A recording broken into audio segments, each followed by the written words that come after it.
Hello everybody, welcome back to the channel. Today we're going to talk about the Dixielandrc Trail Warrior. We're going to dive deep into this rig, see how it's done, learn why it's done the way it's done, and check out its features. This is definitely exciting. This rig is absolutely a blast to drive. They're very fun. And let's dive into this thing. Now first off, let me get this out of the way. This rig is not going to be for everybody. The concept behind these rigs was we were trying to help those out that do not have the time or they feel like they don't have the ability to do hard body builds. This rig is something that it gives you something very nice. Take it out of the box, RTR, run it. It has a full interior. It has inner fenders, full good quality electronics, and is just a blast to drive out of the box. So, if you are a builder, this rig may not be for you. If you have a ton of time on your hands and you have the time to take and try to work and do your own thing with styrene or building, this isn't for you. However, with that being said, it may be for you. Maybe you're looking just for an RTR rig that you just take out of the box and drive, even if you are a builder. But that's kind of the market that this is for. It's to help those out that don't have the time or the means to do it. So just to get that out right off the bat.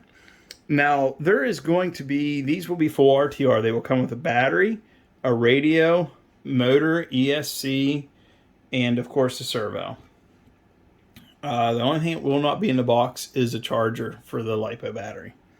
So whenever you pre-order these, there's going to be a total of 9 pre-orders. 1 through 5 is going to be available. I believe it's August 22nd. Double check Dixielandrc website to verify that. But I believe it's August 22nd. Numbers 1 through 5 will be available for pre-order. Whenever you do your pre-order, there's going to be 2 options, okay? You're going to choose your body. Okay, options with bodies are so many options. You got tons of different colors, and you have 2-door and 4 doors. So different options, different configurations. Even the 4 doors, you can get tube doors, you can get regular doors. It's all kinds of stuff. Super awesome, super fun. Get them in different colors. Your other option is going to be wheel selection. You're going to pick either black or gunmetal. That is the 2 wheel options you have. So they are going to be going live soon. Let's dive into this rig. Don't matter whether you get the 2-door or 4-door option. Either option will have the full interior. There is no drumming, no cutting, no nothing. It is perfect in every aspect of what the interior should be. Get it flipped around here. As you can see, it is nice. You throw yourself a scale driver in there. If you're somebody that wants to throw a little detail paint on there, you can definitely do it. Just a couple things to note from experience. If you're somebody that likes to drive these things, it's bouncy or whatever, I glued my door shut just because that's a me thing. That's just how the bodies go together. They're designed to open and close scale bodies. But so we're going to do a little overall around the outside of this rig, and then we'll dive into the inside. There is a couple differences between this and the one that you will receive. First difference is right here. This bed box will not be in yours. It'll actually have a mat that is nicer and more scale than what this box is. So it'll have like a bed liner essentially. It's nice. It adds a little feature to it that gives it a better look. So we're going to start with the front bumper here. We can see we have a fair lead. And some people were asking about these little wings on the front bumper, as I call them. This truck was fully intended just for a trail truck. That is why it's called the Trail Warrior. Our intent was always for it to just be a fun trail truck. However, if somebody did want to class 1 this thing, the option is there. We have a front bumper that is the width of the front window, so you are 100% legal. As we flip around to the side here, we got sliders. And as we go to the back, we have our rear bumper with our functional scale point, if you happen to do a scale comp with it. So full rear bumpers. Now, all this is 3D printed. So with the 3D printing comes a 3D print disclaimer, you know, your normal, you know, things will happen to if you bashed against rocks, things of that nature. Things do wear. That's just part of 3D printing. Same thing, a little disclaimer with these bodies. They do not come perfect out of the packaging for us to assemble. You may have a couple scratches here or there, just small minor stuff. But just to kind of give you a heads up, that is just how they come. We've opened multiple bodies up, and every one of them has had something small on it. They're just not perfect. Just to give you a heads up there. And it doesn't matter. These all come from one manufacturer. It don't matter who you buy or what name stamped on them. It's the same manufacturer. So it's just kind of a thing to deal with. As we flip this truck over, we will talk about one other change that we have made for the better for the production ones that you won't see on this one. This one still has the plastic ball inserts for the links. On the production ones, they will all be stainless steel inserts. One of the things we noticed during our testing one is that the plastic, just like the axial ones, the plastic inserts have definitely shown their wear, and it's something that it didn't give us long enough time that we felt that it was something that was necessary to upgrade. So they will be upgraded for you whenever you get yours. And that is where some of this, building these to the specs we're doing them, is to give you a good quality product. So as we look at this, we can see our sliders, our inner fenders. You can see everything ties together nicely on the sides, and this was important to us. So as we look at our body mount setup, this is a hinge, the rear hinges, and the front is like an axial SCX-10.3 with the hidden body clips. Okay, so there's that one, there's that one. And that's it. After that, we hinge. Okay, so let me set this thing down. All my stuff moving around on me. So we hinge. Now, real quick, while we're talking about this hinge setup and body mount, we can see our front body mounts here. Okay, now these are 3D printed as well. Easy to change. Just 2 screws hold that in. They go in where the grill is at. The same thing that holds the grill in the front, which if you really want to, you can pull this out, do a little painting on that to make it look like a radiator. You can do some fun stuff there. But they are actually not taking the pressure of the body. If we come back to the slider here, we can see that the slider and the body actually touch whenever they're down. Okay, that is how it rides. So our side force, if you roll over or what have you, all gets applied to the slider rather than the actual body pin mounts. Okay, that's important. And the 3D designer that we worked with to do this project, we basically gave him a blueprint in terms of what we wanted done. We needed to keep the body super low. We wanted integrated inner fenders. We wanted all this stuff. And this is one thing he did on his own design that worked extremely well by doing that. He did a fantastic job with the bumpers, the hinge system, just everything lining up and being a good product. So huge shout out to him.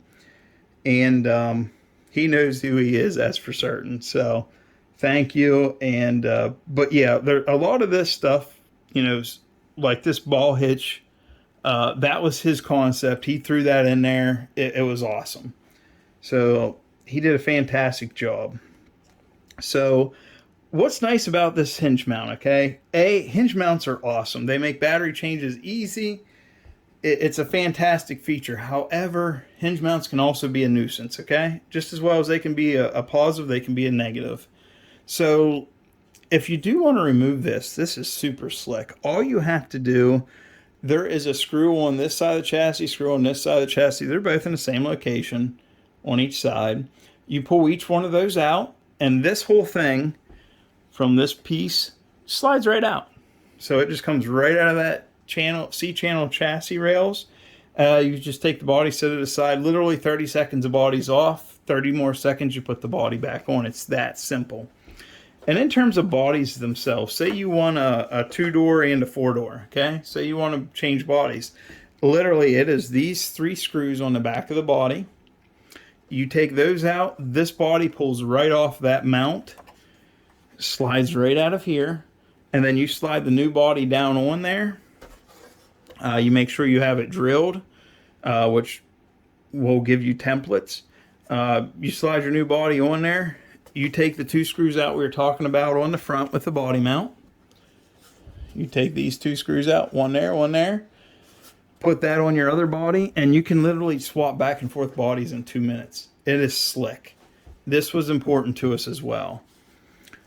So, now that we're done with the body talk and the body mount setup stuff, we are going to go from the front and just kind of work our way to the back where the battery tray's at and the rear shock towers. So starting in the front, we have a micro servo winch mount. This mount comes with every truck. It's already in the package. It'll be sitting in your frame rails just like this one. Now this is the first generation servo winch mount. Yours will look slightly different. This little bar will be in a different location, and it'll clear a 550 can motor if you decide to go that way. Also the first generation Hobbywing Fusions, it will clear as well. So this mount comes with every one of them. If you order a micro servo winch, whenever you order your pre-order your truck, we will throw that in for you as well. But it's designed around the Reach Servo Micro 99. If you use another one, I'm sure it'll work as well, as long as it's micro winch. From there, we go to the Power Hobby 633. This is a Metal Gear waterproof servo. These things are so underrated, it's ridiculous. They're super quiet, super strong, and nice and fast. I mean, they're just an all-around awesome thing. Now, we see our transmission sitting here.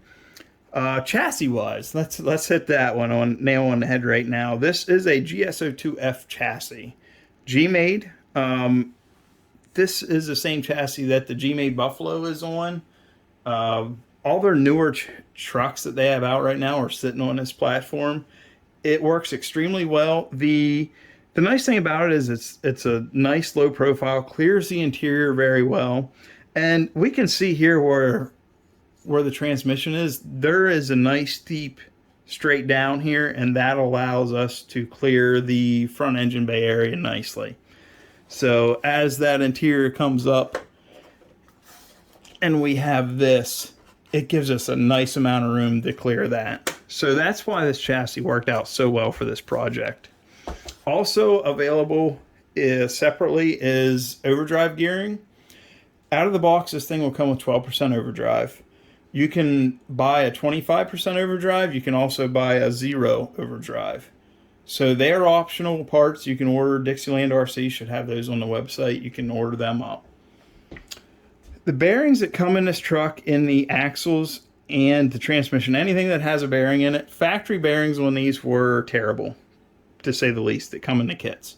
They are shielded bearings. So what we did, rather than put these things together with shielded bearings and basically have bearing failure prematurely, we took and put Jim's bearings throughout this rig. Everything has Jim's bearings, chromoly bearings installed. We also use Jim's bearings grease throughout this thing. It is a good quality grease, holds up well in the water, and just about everything we ran it in it has held up well. I've been testing it for quite some time. So that takes care of the full drivetrain. Now, as we move back the truck, we get to the battery tray. Important part about this truck is it does come with a battery. Okay, it will ship with this battery. So it is a 2000 mAh 3S 50C.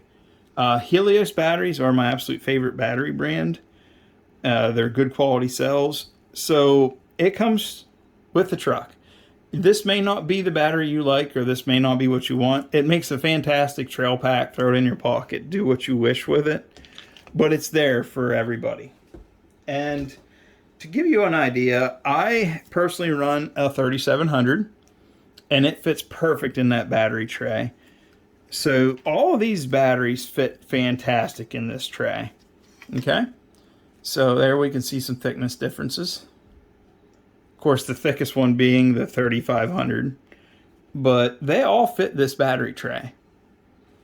The ones that, as long as you're running like a short style pack. Now I know there's some other ones out there. I think they're 4300 or 4200. They will fit as well. So different brands. As long as you're not running something like a 5000 that is a long style pack, as long as it's short style like those, you'll be okay, I believe. Oh, just to jump back here real quick, these transmissions are a 2-speed, but we are locking them into first gear. We don't have the mount set up yet to enable second speed. Eventually, that may happen, but right now it's not high on our priority list. And honestly, I've been running mine in first gear for quite some time, and I'm happy with it. It runs quite well. So it may come down the road, but it's not high on our priority list right now. So we covered the battery tray. Now we're getting back here. We're at the shock towers now. So these shocks are the factory shocks that come in the kit. They're 90 millimeter front and rear, okay? Now they will not look like 90 millimeters when you get them. First thing you'll notice, because you will get the factory GMade manual with this, one thing we did was we mounted the shocks where the links mount rather than up where the shock mount is. This pulled our axle up to our chassis a little bit more like what we were looking to do. Also, internally inside the shock, we put limiters. These are down travel limiters. They are 10 millimeters. All four corners have this. And what it was to do was to give it a more scale look and ride, and it actually tightens things up too. It gives you a lot less, I'll put it to you this way, it makes it a lot more predictable. So it takes away some of that extra flex that's not necessary, as well as it just doesn't look very good with so much flex. It's crazy. So it gives it a good scale look. It keeps it composed. It keeps it predictable, which is super important in a hard body. The last thing you want with a hard body rig is something that flops all over the place. So we limited that down travel. What we also did was we replaced the factory shock springs. These are actually Traxxas shock springs. They work fantastic in this thing. You will also see the rear shocks are canted. We did this to keep the 90 millimeter shocks in place and not have to change things out or add cost to this rig by doing a special shock for the rear. So by canting the shock, we keep the travel of the shock intact and make it long enough that that 90 millimeter shock works perfect in air and keeps your travel, and everything just works buttery smooth. So front and rear are the factory shocks. They are built with green slime. They are also built with the factory shock oil, which is 30 weight. So it leaves the ability there for the end user to, if they want to change shock oils, change shock springs, do whatever they want to do. We didn't go crazy with it, but we gave you a fantastic starting point. It's very fun, very capable. I run my rig this exact way. So that is the whole setup as a whole. And one last note, something that is important. The front shock towers are actually the same as the Axial SCX-10-2. So aluminum upgrades, that have the aluminum pan hard mounts, things of that nature will all work on this.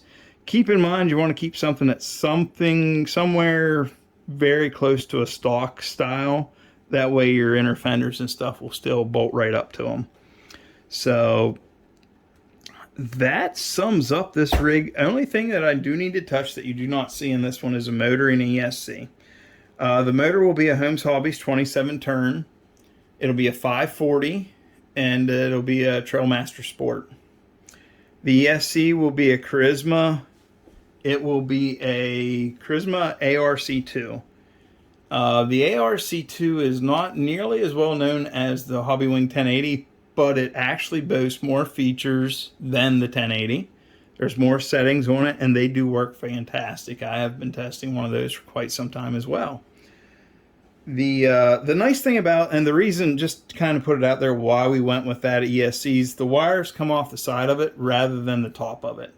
with how tight we are running the sliders to the interior and how far down everything is, the wires coming up out of the 1080 made positioning, you had to position it exactly perfect, and it still put a little bit of stress on those wires that we didn't like. So this ESC is really good. It does the job fantastic. It has nice black wiring done to it, so it blends into the frame rails and everything else even better. It's super nice. I think a lot of people are going to enjoy it, and it'll show up on people's radars more so after this. And the price point on the ESCs are the exact same, whether you were buying a 1080 or the Charisma ARC2. So it is a good quality unit. We're going to take a quick look here at the radio. The radio is... It's definitely not a high-end radio. There's something special about taking the truck out of a box, turning everything on, and just running it, and that's what we wanted to have happen with this. That's why it does come with the radio. It is 6 channels. You control the servo winch from the channel number 4 switch. It does have thumb steering. The foam on it is decent. I mean, at least it's not solid plastic.